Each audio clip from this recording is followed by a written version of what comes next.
Hello, my name is Travis Bonfili, and welcome to another Teaching Life Skills Through Youth Sports Life Skills Timeout.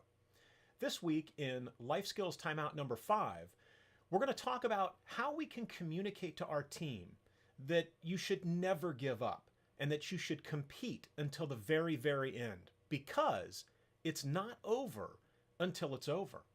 And for anybody who saw the NFL playoff games this weekend, that message should definitely resonate.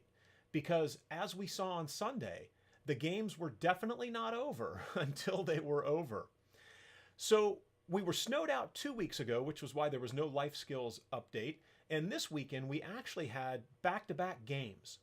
So I decided on Saturday night's game that I would bring my iPad to the game. And I had a very special video on that iPad that I wanted to show my players.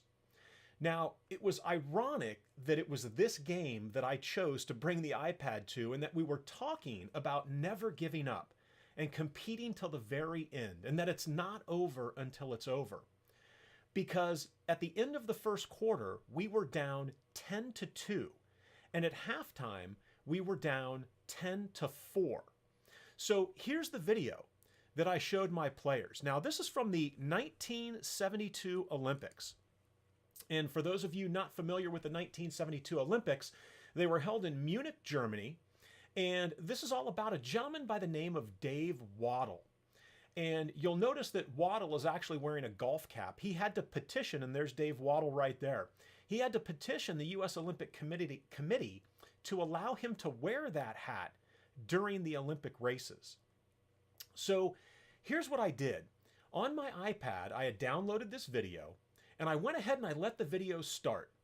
And then at certain points in the video, I would pause the video and ask my players who you thought was going to win the race.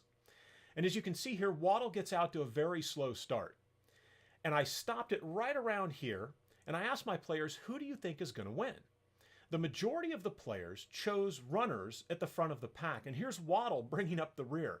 In fact, as they turn the corner here, you'll notice he almost falls out of the frame. He's so far behind in the race. So as I paused throughout the race, majority of the players were picking runners at the front. And there were only one or two players, interestingly enough, who chose Dave Wottle at the rear of the pack. And when I asked them why they thought that he would win because he was so far behind right here, they said, well, it looks like he's conserving his energy. But as the race went on, everyone was picking someone that was in the front. Nobody was picking Wottle, that was running dead last for almost the entire race. And so here we are on the bell lap, and we get to see Wottle start to close the distance. So we only got to watch half of the video at halftime, and then the second half started. We ended up coming back and winning the game 15-12. And so it was apropos that at the end of the game, we got to watch the conclusion of the Wottle race. And I asked my players, I said, what do you think the takeaway is? What do you think the lesson learned here is, where we see Wottle running dead last for almost or over half the race to come back and win it here by just a nose, and the Russian runner actually falls down there at the very, very end. And so there's Dave Wottle, your 1972 gold medal winner in the 800 meters. And so our game ended, we watched the conclusion of the video, and I started to ask my players what they thought the lesson learned was.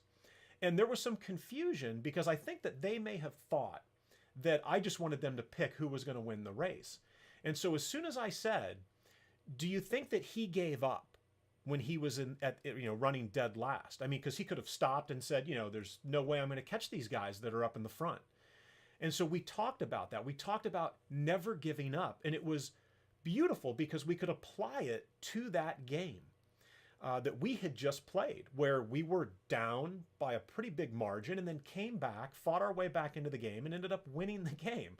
So it worked out beautifully. So as youth sport coaches, we need to be talking to our players about that, about never giving up, always competing, always giving your best, no matter what the score is, and no matter what the outcome of the game is. Because in the end, you don't know it's over until it's actually over. All right. Well, that's going to conclude this week's